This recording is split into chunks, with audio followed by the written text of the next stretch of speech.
Hi everyone, a very good evening to all of you, and Manish, welcome to OdinSchool.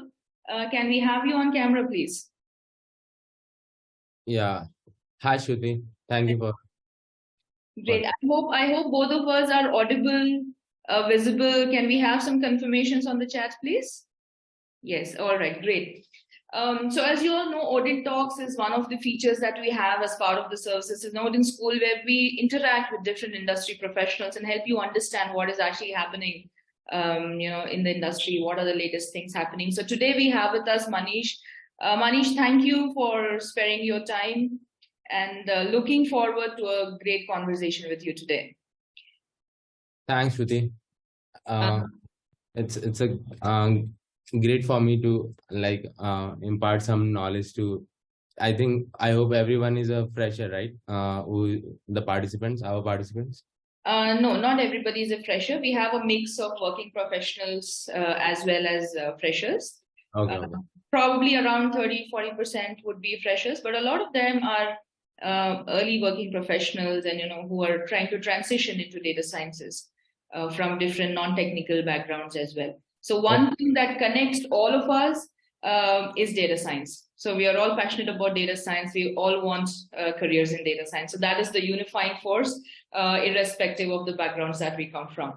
So for everybody present here, Manish is a data scientist at Walmart Labs. Previously, he was with Ola, and he's got a lot of experience working with advanced data science technologies, including NLP, deep learning, and time series, and all these kinds of things. So that is what the discussion today is going to revolve around. Manish, to begin with, help us understand a little more about you, about your journey, how you got into data science, and how the last 4-5 years have been for you. Yeah. So I will start with my journey, from where I got into data science, from where I developed my interest. So let me introduce myself. My name is Manish Kumar, and I did my BTech in computer science from BIT Sindri. And then during my college days, I got an internship there in DRDO, LRD. So basically, I was working on radar data, and we are trying to develop a tool which can analyze the radar data, and we can get information related to any obstacle or target in the path of the radar. So it was my first project where I was working on analysis and data. Before that, I was towards computer science. As I am a computer science student, I was mostly working on software side or Android app development and all. So this was the first time when I get into data analysis field, and it was very intriguing for me. And then from there, I started my journey. And my college placement was Wipro first, and there I was working as a project engineer. So there I got a chance to work in data warehousing field, where I was working on Informatica and Teradata. So these all are big data tools which help me understand how data is getting stored, how we should process then basic ETL process. So that time I was working towards data engineering side. Then I moved to a data science side when I joined Mu Sigma. From there, my journey started towards product analysis. Then I moved to ML engineering, where we had different clients, and Mu Sigma is a service-based company. So there we got different clients. So first was Microsoft Teams, where I was working as product analysis. Like we were working on one of the product of Microsoft to find out how to engage or improve customer engagement and all. So it was basically towards product analysis.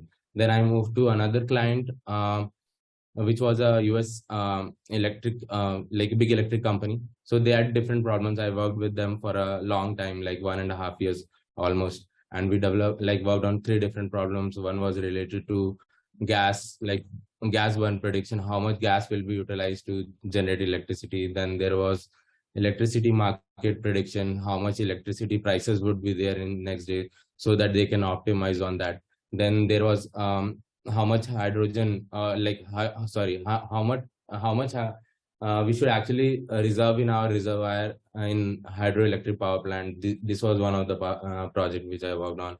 So this was the first time where I got into pure ML, and I started developing that instinct there. And then I thought I will work in these. I had a long span, spent a long span in Mu Sigma, and then I joined Ola for a brief period.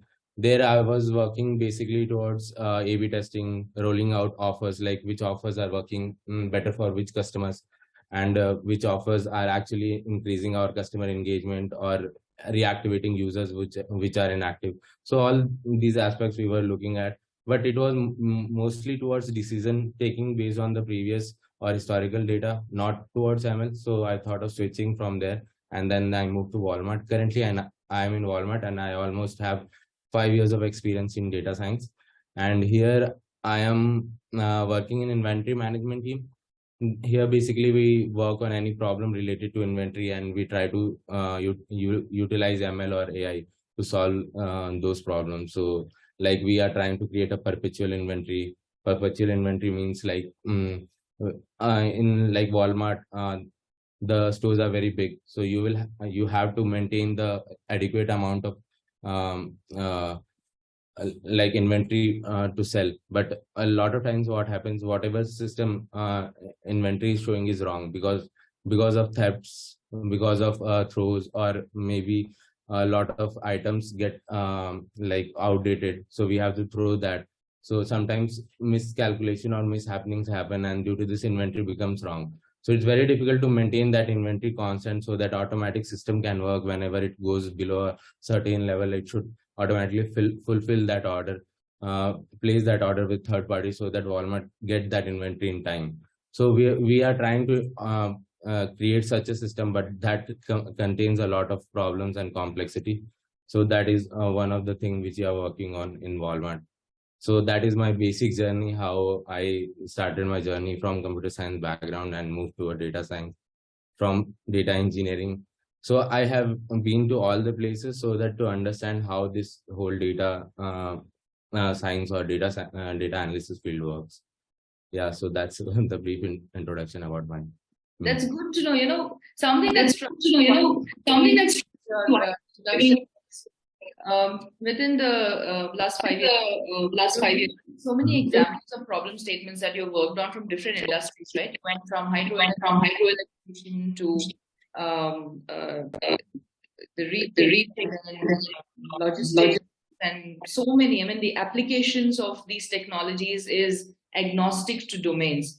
It is, in every domain you can think of, you can apply these technologies.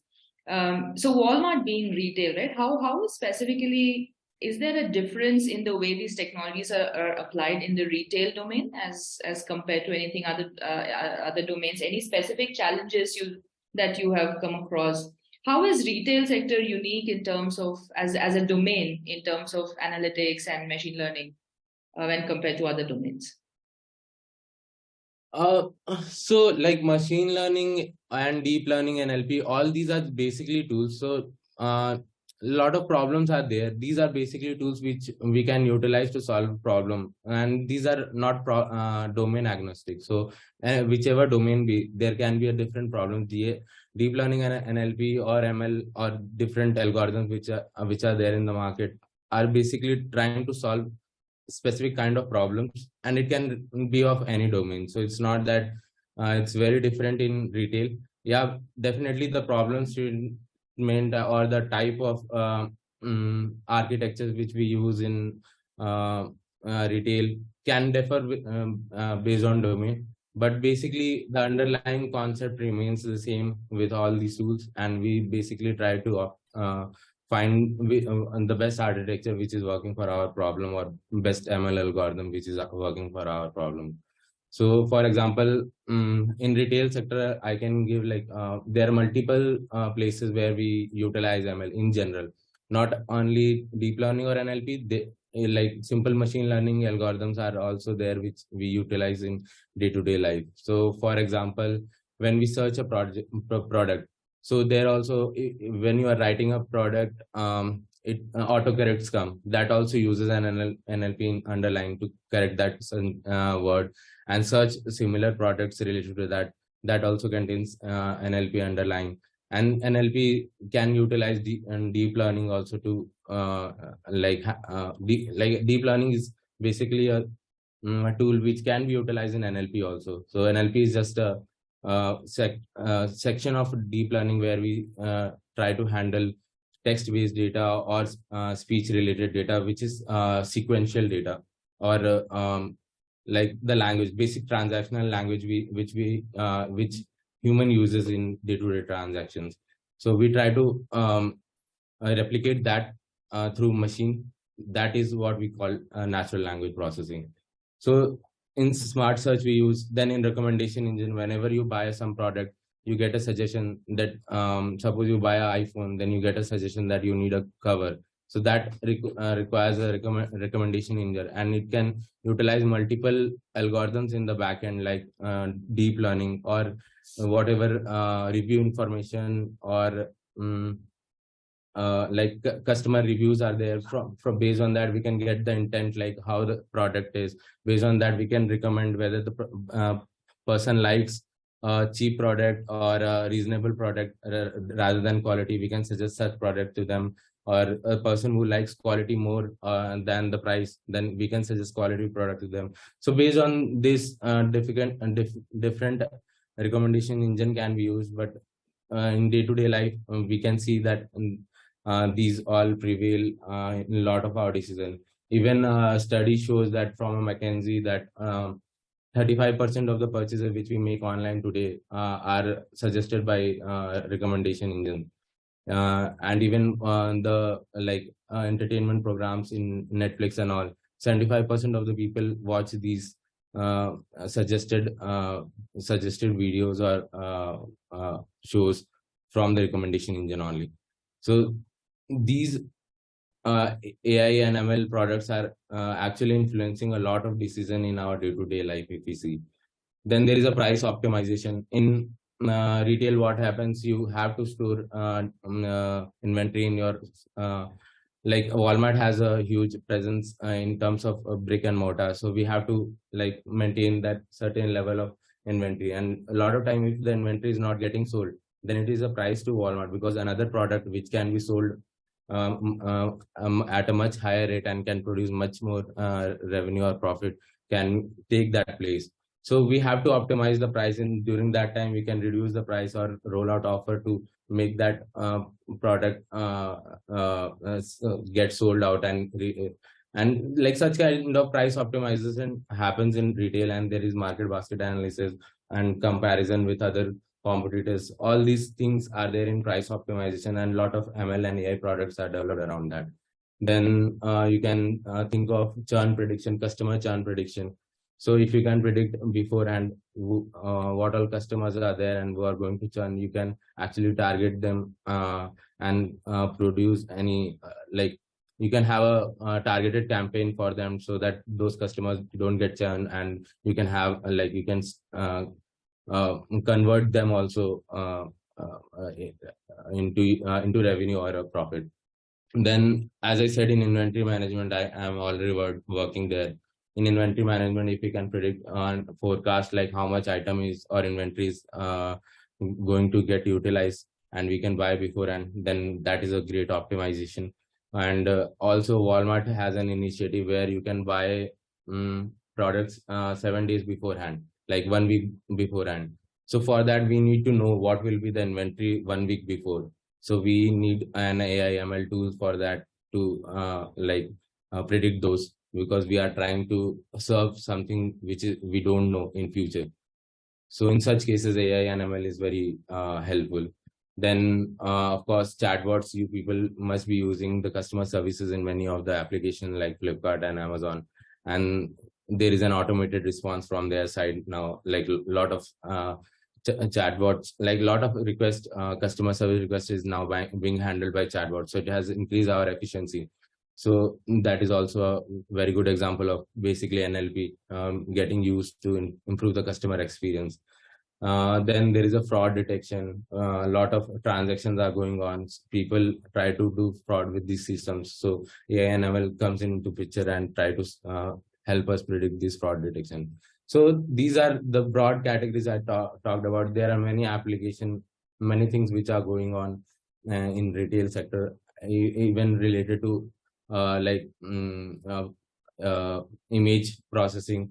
Now initiatives are getting taken into account. Like few people are there who don't want to eat junk food, so they want to have their nutritional values tracked. So now people are now companies are trying to extract information from the images and try to gather how much in nutritional value a food contains, and accordingly they can suggest to the person who does not, like suppose someone is not a vegan, and if you are suggesting such kind of product, then it is not useful for them. So we need to we are working on to hyper personalize these recommendations to a specific kind of people.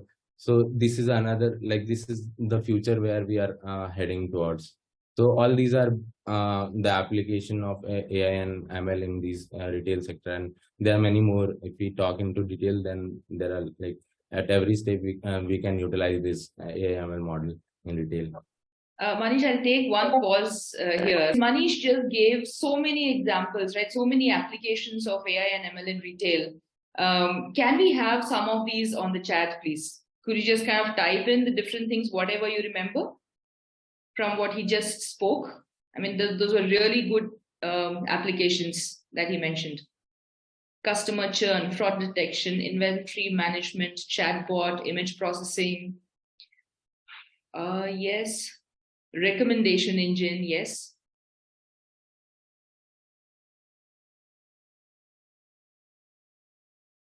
Great. Order selection. Price optimization.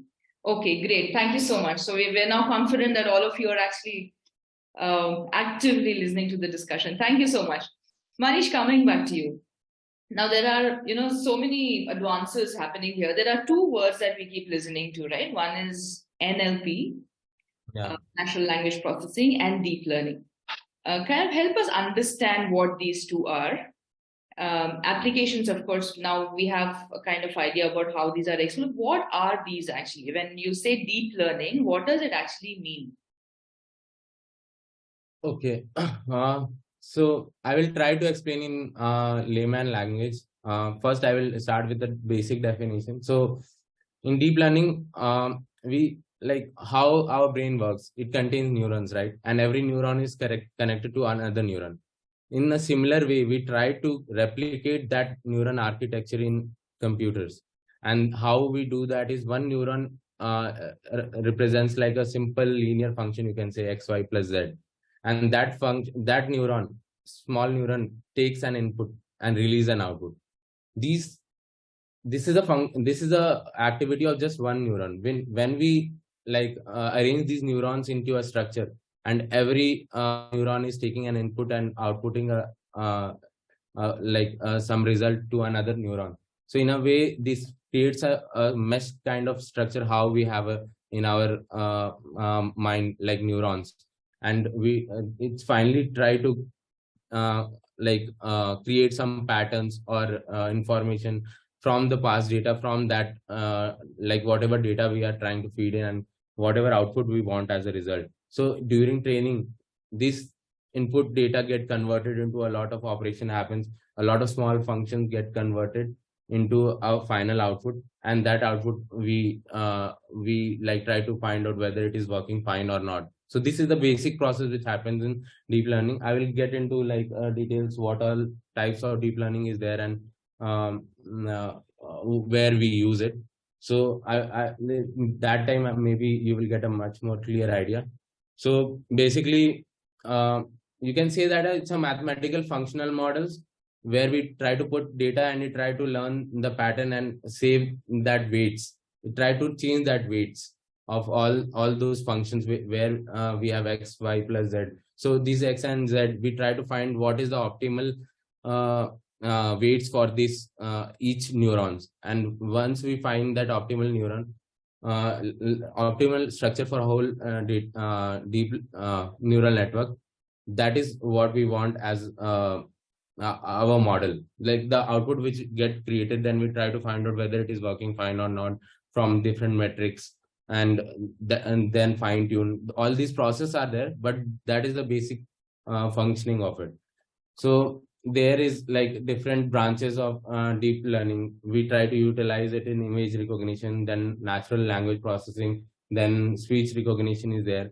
And in these all three, there are different kinds of deep learning architectures we try to utilize, because these problem statements in a way is a very different. Like in image recognition, we have a set of pixels in a square format, and we need to, like, if we want to identify a car or a cat from that, we need to get the basic outline how a car or a cat looks from that image, while a textual data may contains just an information related to numbers, whether it will rain today or not. This something you are trying to predict will depend whether how much humidity is there. So these are basic numbers on which you are working. But in image, it is a pixels, and each pixels is getting represented by RGB value. So we are working on a different kind of data here. So this requires a different kind of architecture. So for images, generally we use convolutional neural network. It is a different kind of architecture, basically designed to solve this image related problems. Then in natural language processing, the basic human language which we are trying to emulate through machines. So the chatbots or translational language which we use, like we convert, we use Google Translate also. That is also an NLP application. So in this, we generally use recurrent neural network, which contains a sequential data, which retains the information of it retains information for past also. So there is a different architecture for that. Then there is a speech recognition, where we try to interpret human speech. So these are three broad categories on which we can divide how the where the deep learning is implemented most of the time, because these are very complex tasks, and deep learning is best suited for these kind of tasks. And there are many basic machine learning algorithms which we use in day-to-day life, and those are more towards solving more simpler tasks related to classification, regression, or clustering and all. So when we have a huge data where we have to work on images or sequential data, then definitely deep learning is one of the best algorithms to go with. Then deep learning can be utilized to solve many problems. As I said earlier also, it is not very specific to any industry. It can be utilized in any industry. And there are different types of deep learning models, like feed forward neural network is there, where we have a simple neurons. Neurons is a simple function, which I said is a simple linear function, you can say. So these functions get arranged into a layers. Different layers are there. The first layer, and it is arranged in a straight layer, and one layer can contain multiple neurons, and multiple layers can be stacked together to create a deep neural network. So these based on the architecture, this is the basic feed for our neural network, where one input is passed to another layer of another neuron, like another layer of like a forward network is made. It's not, there is no back propagation in that. So input passed to one neuron is passed to another layer of another neuron. So it's a forward kind of network. So this is used basically for a simple task. It is a very effective in solving this classification regression kind of problem. When we move to image based problem, we use convolutional neural network, where the concept or the architecture is a bit different, where we try to downsample the size of images. Suppose you have a 180 p image, but when you are seeing that image at 480 also, you will be able to identify the cat. So why to utilize such kind of huge data? We try to downsample it. I just gave a simple example, but in convolutional neural network, downsampling works in similar manner. We try to reduce and try to just get the outlines, whatever is required to just identify cat or car or a dog for object identification. So this is convolutional neural network. Then comes the recurrent neural network, which is basically used for sequential data, text processing, or speech processing. So here there is a hidden state where it tried to capture the historical information also. So earlier when we were using NLP, it just depends upon like the what word, like if a sentence contains I love cat, suppose. So it just knows the cat. It does not know information about what extra information was there, I or love. So now with the development of recurrent neural network, it tries to understand the whole sentence, try to gain or establish the relationship between whole sentence, all the words, and try to find out what is the probability that after this the next word will be what, like after I, the next probability will be I am, something like that. So this way it works in a recurrent neural network. Then there is a generative adversarial neural network. So basically, now we can see a lot of generative AI is there in news. You can generate different pictures from prompts and all. So in this kind of neural networks, we have a generator and a discriminator. So basically, this is also deep learning architecture, where we try to generate. Suppose we want to generate a picture of mountain, so it will try to generate a picture of mountain based on the data which we have fed in. And there is a discriminator network also, which try to find out whether it is a human made, or it is like it is an original picture, or it is it is developed by or made by a machine. So these two work in conjugation to develop the generative AI framework, and they try to improve on that. They complement each other. So in this way, generative AI works. So these are few of the examples of architectures of deep learning, and there are many more, like long-term, short-term memory, GRU there, and autoencoders, transformers are there, which are being used in BERT, ChatGPT, and all. So these are all application of deep learning and NLP, and these work in conjugation. We can't say that is a separate thing.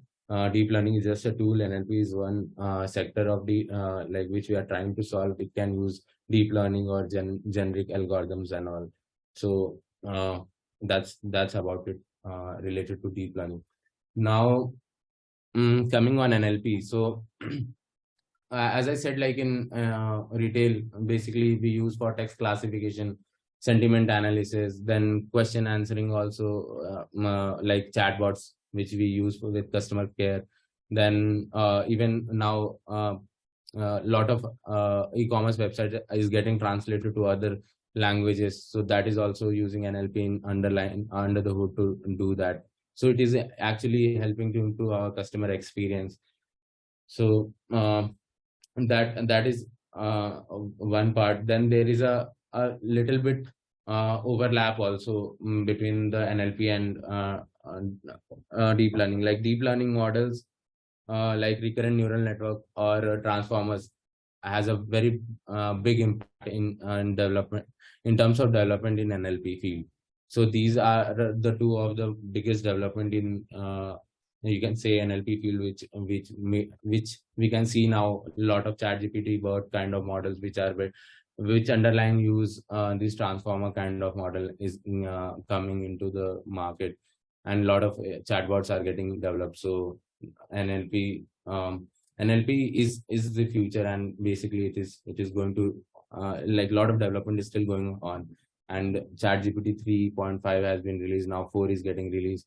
Similarly, these models will get more advanced, and it can help us to actually take decision, or it can help us to do the same effort or same work in a less time.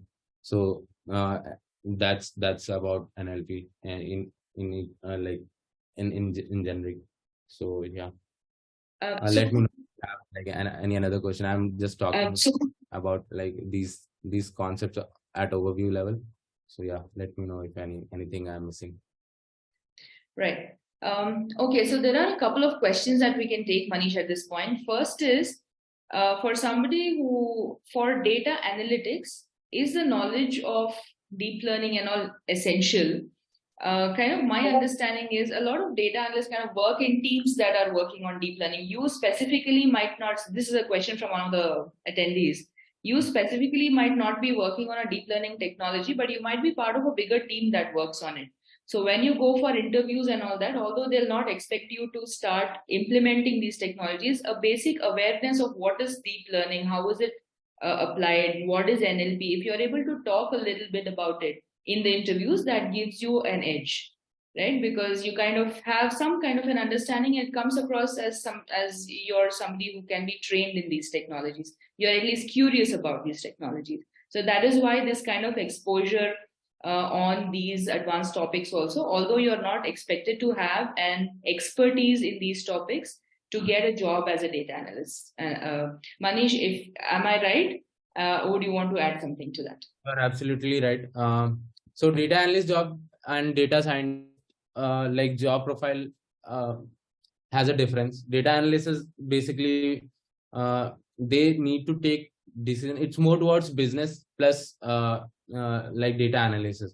So based on your historical data, you try to gain some insights and then take decision on top of that. And that same thing which we try to automate, then we call it a data science.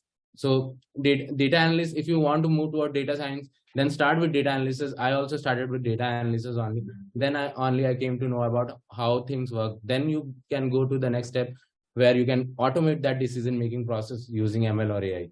So having a basic knowledge is good, and you should be aware about your surrounding, what is happening, and how these things works. So that will keep you updated. So in this field, you will have to get updated every time. It's not that you just know data analysis and it's fine, because we are trying to automate that only. And in future, you will have to upskill to like survive in these situations.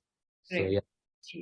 Especially with generative AI and all these coming up, a lot of basic functions are going to be automated. So, the more you can learn about these things, it's always better for you. Basically, like basically what is going to happen is, earlier in industrial revolution, where we need 10 mechanical engineers, now we need 2 mechanical engineers and 1 computer engineer, where he can automate the same thing. Now in coming future, what will happen, where we need 10 computer engineer or a software engineer to develop a product, we just need 2 software engineer and a chatbot or a helper like that, or bot kind of system which can help us in developing those kind of things. So efficiency will increase definitely, but jobs will be there. It's not that your job will go, but you will have to update your knowledge according to the changes to survive in this industry. Yeah, that's only people who lose jobs are the ones who don't update. yeah. But if you're constantly updating, then your future is secure. Don't worry about it too much. There's another common question that is coming up. There is I think, slight confusion among the audience about the application of machine learning versus deep learning. So, is there a distinct difference in where these two technologies are applied, or is there a lot of overlap, or how do you want to address that? So deep learning is not different from machine learning. Deep learning is just a subset of machine learning, and machine learning is a subset of AI. AI can be any problem which we are trying to emulate the human conscience. So like a human decision, even a data analysis on the project, he's trying to automate based on some rule-based method, then it is called an AI, artificial intelligence product. But machine learning product would be more towards, you are trying to train through data and trying to make him understand what decision has been taken in past, and based on what condition you are trying to emulate that behavior in machine, then it is called machine learning. In deep learning is just one kind of method in machine learning. It's just a subset. So deep learning can be utilized to solve any problem, and it will be termed as a machine learning only. These two are not very separate. They are very correlated, and just deep learning is a subset of machine learning. So make that thing clear. Yeah. Also, another point, Manish, I mean, if you can correct me if I'm wrong, is these areas are still evolving areas. So probably 5 years down the line, there will be more distinction. They'll each evolve as a different major domain in itself. But I think we are a few years away from that. Sorry, can you repeat it? I just missed it. Right. So I was saying that at this point of time, these are all evolving technologies, right? I mean, few years ago, we did not know about this. So they're still evolving. So probably there is still a lot of overlap between all these terms that we talk about, the NLP and DL and all these things. Probably as they evolve more, there will be more distinction, and each will become a separate major technology on its own. Yeah, like these are like separate branches, you can say, and they have some correlations in it, but they are trying to solve some different problems. Deep learning is mostly used to solve complex problems related to images or text-based, or some complex tasks which basic machine learning algorithm like decision tree or random forest cannot solve. Or if we have a huge data, then we can go with that. So like in future, definitely there will be a lot of developments, and there can be a bifurcation. But right now, a lot of overlap is there, and and the deep learning is a tool, so it will anyway be a subset of machine learning, and it will be utilized in NLP anyway. So that is not going to change. So it's basically a tool. It's not a very different thing than machine learning. Right. So Manish, now these technologies, right, whether it is ML or deep learning or NLP or all these, what should be the basic programming languages or basic technologies that one needs to know to start applying them? So what are the 3, 4 basic technologies that people who want to get into this field need to know, and how should they actually learn and practice it? Yeah, so I think this is the most asked question. Like I have given mentorship also. So most people are interested in what things to learn. So basically, any programming language is fine, but basically in ML or AI, we use Python because it is very simple and a lot of development support is there. So Python is pretty good if you want to start with ML or AI. So learn any one language. Python is one of the best, and there are a lot of frameworks available like TensorFlow, PyTorch, and Scikit-learn. So these all are already developed ML algorithms. You just have to utilize and find out whether it is working for your problem statement or not. And you can develop your algorithms also if you have that much interest in research and all. So definitely Python is one of the language I will say suggest. Then mathematics and statistics, basically your probability, then linear algebra, calculus. A lot of mathematical concept is getting used in ML and AI. A lot of things which we try to optimize the optimal function value or try to reduce the loss function. So all this requires a different calculation. We are trying to just solve a complex, you can say a function. It contains a lot of variables, and we are trying to optimize on these variables. And this is basically all related to mathematics, calculus, and probability. So these concepts will help you understand how these things are work. So mathematics and statistics is there. Then you can learn about basic machine learning algorithm like decision tree, linear regression to understand how this basic algorithm work. Then you can go with deep learning and all because a lot of times deep learning and all is a black box, because a lot of calculation is just a calculation. We know that something is happening. We are like we are ingesting data into it and it is giving an output, but what is going inside, we hardly know that.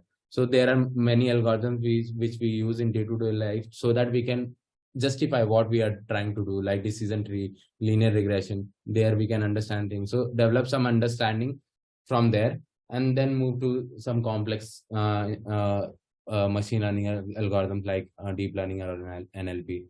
Then learn about basic data analysis, EDA, because this is very important. You should understand first data. What is the problem? If there is a missing value, what you should do with it? Or if there is a skewed data, what you should do with it? If it is time series data, which algorithm to use to. So you can like have a bit of understanding from EDA, and then probably these algorithms will come into picture. You will come to know which algorithm you can use at what time when you have that understanding. So develop some understanding around EDA, and then probably if you want to move to a more advanced level, then you can learn about different architectures, deep learning architectures, or how a model is getting deployed into a cloud infrastructure, or how we can make a fast decision. Like a lot of and a lot of development is now going into make this deep learning very fast. Like a lot of resources being used to develop these deep learning models. So eventually this will help us to take decision much faster and use less resources. So learning this architecture will be a future proof, or you can say it's a future. You can say that this is going to exist in future. You can invest time in there if you are interested in data science or architecture. So that is one thing. Then there are many things, and if you want to go towards NLP, then you can learn about NLP. Then if you want to go towards image processing, then convolutional neural network, or a lot of development has happened there from ImageNet to VegNet. So many different architectures are there. So you can learn about that. Then after this, like when you learn about all these algorithm, how to implement it, where to implement it, now comes how to evaluate it. So learn about different metrics which is being utilized to evaluate different kind of model. Like for regression, we use different metric. For classification, we use different metric. Similarly, for images, there will be different metrics. So we need to focus what is our final objective, and then probably based on that we need to like we need to select the model, or based on that we can take decision what architecture to utilize.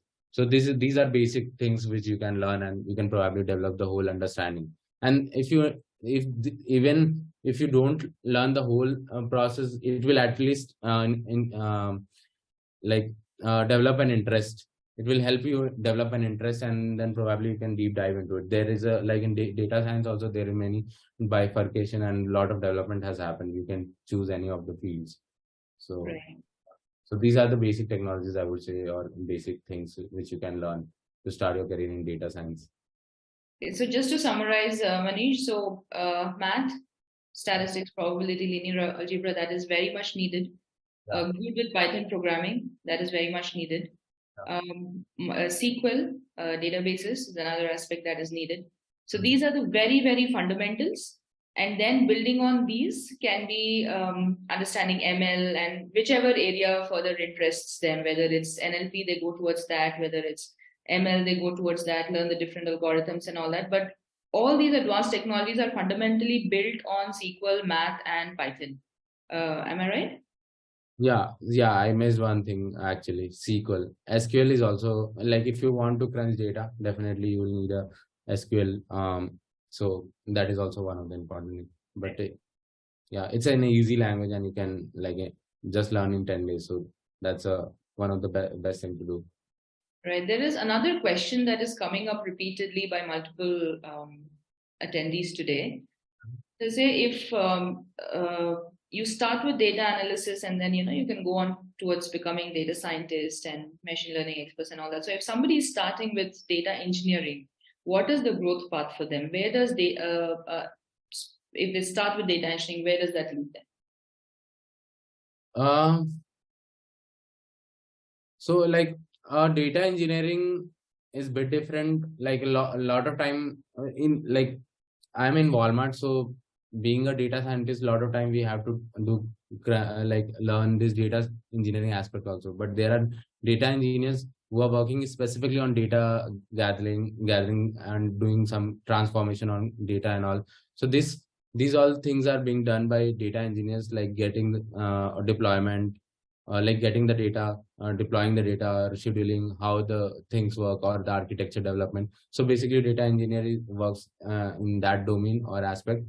And there is a growth aspect, like they can go to architectural level, then probably staff or principal data engineer. So there is a growth opportunity for them also, but I'm not sure what they want to ask. If they want to switch from data engineer to data science, is that their question, or how the growth is for them? Like it's a general you can say generic job, like promotion only, how we have it in data scientist or software engineer. Similarly, we have a data engineer, and similar kind of growth and path is available for them also. I'm not very sure, because I'm towards more towards the data science. So that's what I know. So based on that, that's the Okay, so the next question, Manish, is you're in Walmart, right? So if you are interviewing people for your team for data analysis or data scientist position, or junior data scientist position, I'm talking more at the junior level jobs. What is it that you look for in the person in terms of their technical skills and any other behavioral skills or workplace skills that you would expect? What should one expect when they're interviewing for a company like Walmart? For a fresher, basically, for a fresher, definitely we look for some of the projects. If they have actual interest in data science, definitely they would have worked on some projects. Based on that project, we try to understand what things he has worked or she has worked on, and try to understand. We don't expect that a fresher should know everything, but whatever things he has worked on, he should know thoroughly. whatever algorithm or metrics he is using. At least you, as a fresher, you can do some simple project. You can take a Kaggle project and develop some project and understanding, and based on that only we can ask question. Like a lot of time has happened with me that person want to apply for a data scientist job, but he has no experience in data science, and not even he has done a project in a data science.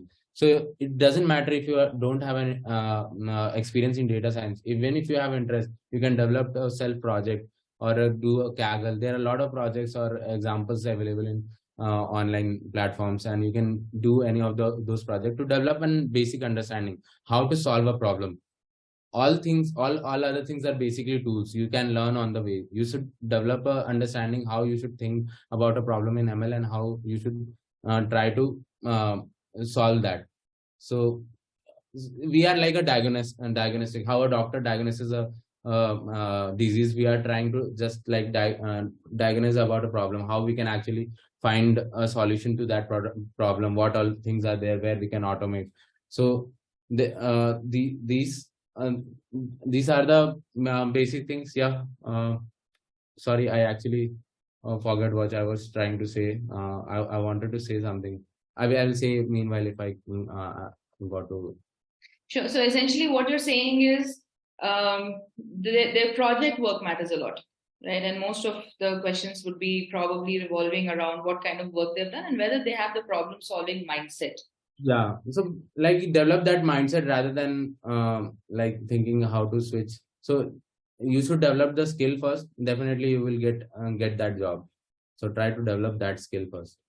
And there are a lot of things. You should have curiosity, continuous learning should be there, and adaptability, because data science is a field which is evolving very fast. And if you are not continuously updating yourself, then someone else will take your job, definitely. So you should have that continuous learning. Then foundational statistics and mathematics is needed for any decision. We try to take decision based on these statistical models only. Then basic visualization, basic tools, learn basic tools like visualization. And if you want, like in Walmart, we have a huge data. So a lot of time it happens we are not using Python, we use Scala. So when I joined, I didn't know Scala. So if you have that thinking capacity, or if you know what all things you need to learn and how to solve a problem, then you can learn any language or any tool and you can solve that. So you should have that understanding. I'm just trying to emphasize that rather than going for which tool to learn, which thing to learn. Try to learn how to solve a problem, how to think about a problem, and then everything will fall into place. Just develop that instinct. That's right. Another common question that is coming up for somebody who comes from, say, non-IT kind of background, but comes with the right skill sets and has this efficiency, has this problem-solving mindset that you're talking about. Will a company like Walmart, or one, not just Walmart, but any one of these big companies, will they get hired? So it becomes difficult sometimes. Until unless it's a fresher job, it becomes very difficult to get into a big company without having a data science field like experience. Like some companies offers, but it is mostly difficult. So what ideally people should do is they should go for any MNC or any service-based company which is actually hiring freshers. Like Mu Sigma is there. There is the math company, Fractal. Basically, these are in data analysis or data science field, and they are just service-based company which provide MLAI products to different companies. So they generally hire without experiences. Also, if you have that instinct, based on that they hire these people. But basically Walmart or Amazon or other big retail or big companies, they generally try to hire who have some experience. So yeah, definitely you can try that route, or you can directly, there are a few companies, big companies also, which takes pressure. If you have interest, if you have that skill, you can develop your profile also. You can have that like interaction in LinkedIn. If you are actually interested, you can post some information, whatever you are learning on every day there, and you can have that profile created. A lot of people, like a lot of HR contact through that interaction. If you are posting a daily information related to data science, they know that you are interested, and probably you will get contacted by some of the HRs. So you can do, and you just have to find a way to get into it. There are multiple ways, and yeah, you can start with a MNC, you can go with direct companies. There are a few companies, and then probably improving your profile or LinkedIn if you don't have experience in data science. Or you Right. can go with some courses also. If it can give a legible or it's a good course, then you can take that also to have a little bit start or a understanding about data science or ML. Right. I think that's a very practical and realistic answer, Manish. Thank you for that. So there are lots of opportunities available in these large companies. I wouldn't say just large companies, even the medium-sized service companies, and even at the startup level, that are very open to hiring people from non-technical backgrounds also. But hardcore product companies that require a very high level of skill, they would want some experience.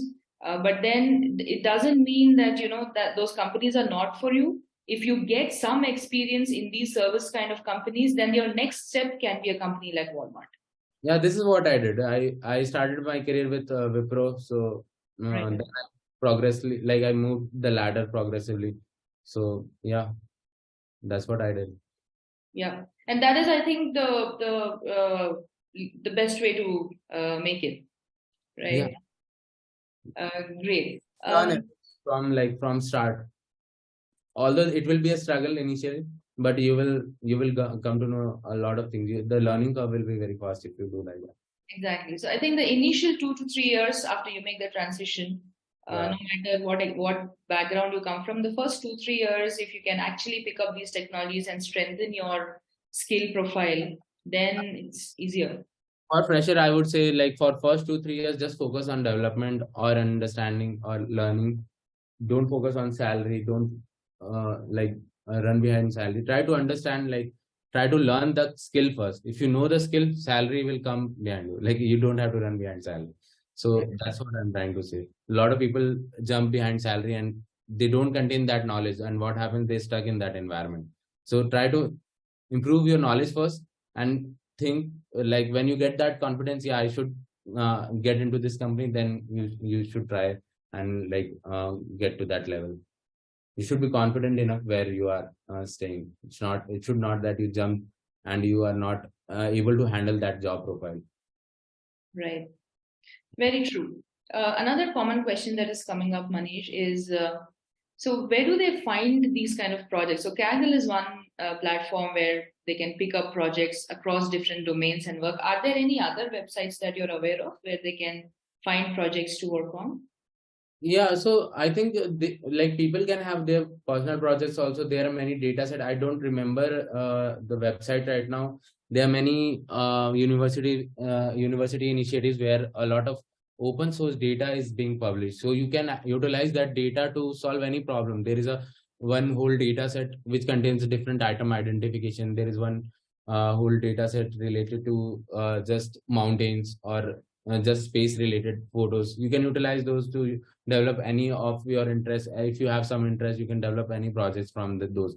If you just have to get that data source. I am if get a chance, I will share the link of those data sources, so where you can find some, like you can develop those problems. And this basic, you don't need to solve all the problems. Solve the basic problem. Kaggle is a very good platform to actually solve basic problem. There is a tutorial also in Kaggle. If you go through that, it will give you the basic understanding how to actually solve problem.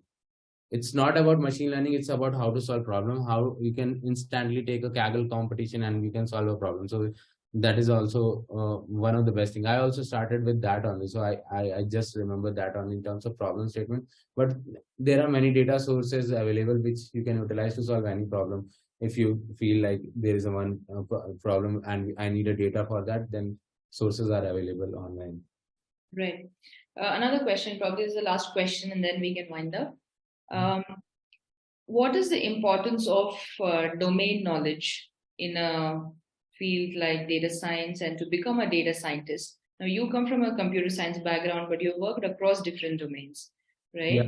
right? So, what is the importance of domain knowledge in a data scientist's career?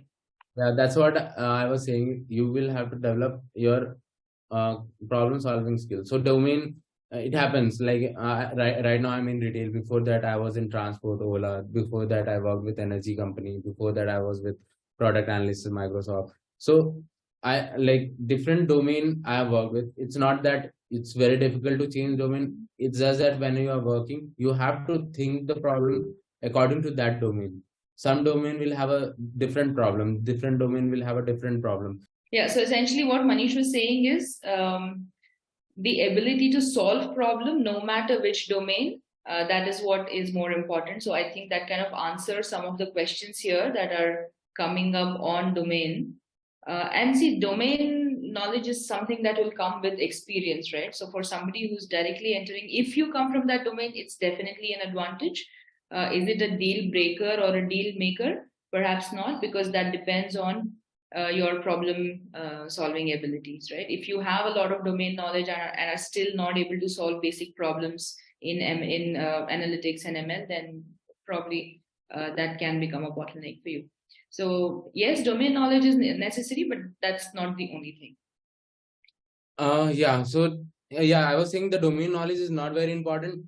You can learn on the go. So it's just that you should have that curiosity. So when I came into retail, the problems were very different from what there was in transport sector. And so that thing you will need to develop. Or if you have already an interest, like interest in some particular sector, you can go for that. Like if you have interest in finance, you can go with finance. But I am like, I don't want to stick with any particular domain. So I have changed to understand which fit me more. So that's what I was trying to find out. So if you have like already in your mind what domain to go with, you can try with those companies, or you can try different domains and find out, go into a service based company. There you can get an exposure to different domains and you can understand which domain works best for you, and then probably switch. Right.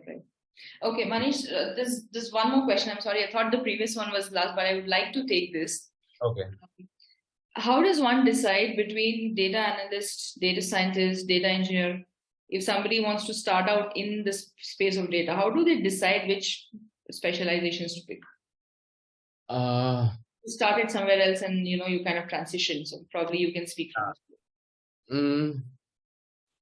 this. That's actually a very difficult question. I also not very initially I decided to be a data scientist. Eventually it happened. With interest, I developed an interest. Like with exploration, I developed an interest. So I would say you can, like if you guys don't know what to do, you can actually explore these all three different fields, or you can do a project to understand what these three things matter, like what these three things involve. Like you can do a project related to data science or data analysis and then data engineering to find out how these three things different are different, and then probably find out which is interesting you more. So in data science, a lot of things are black box, or a lot of things are related to problem solving, and you get an impact after a while. In data analysis, you do an analysis and you take a decision very instant. You get an impact very soon. So it is related to a bit of business side plus mathematics and statistics and analysis. So if you want to go there, then definitely data analysis is a good position for you. If you want to like work on problem solving more towards ML with ML algorithms and all, then you can go with data science. Then data engineering, definitely if you are interested in these architectures, how to develop this, how these cloud architectures are working, how to deploy these ML algorithms in cloud in real time. If you are interested in more on that aspect, then go for data engineering. So based on your interest, you can take any of them. All are pretty good job. It's not that you can compare them that this is bad and this is good. All three work in conjugation actually to develop an ML product or an AI product. Right. I think that's good. The only way you can, if you have not figured out, like you rightly said, you got to explore.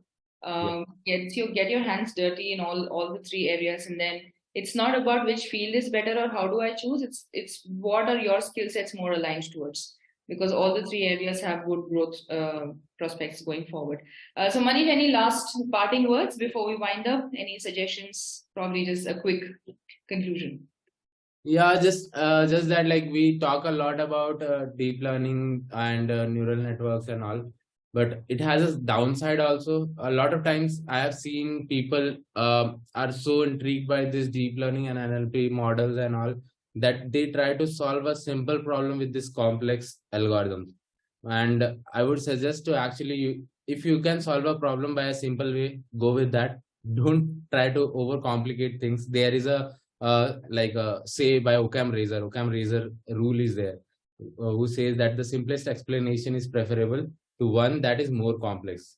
So if you are trying to solve a problem, if it can, a simple algorithm, linear regression can solve it. Don't use a deep learning to solve those kind of problems. So first you need to understand that instinct you have to develop, at what situation, which algorithm to use. That is what we try to decide, and we try to reduce that time, exploration time. We can develop an algorithm which can actually search with all the algorithm present in this world and get the good result. But as a data scientist, our job is to not go utilize that resources, try to utilize our knowledge to streamline this process and get this thing done in much faster way with less resources.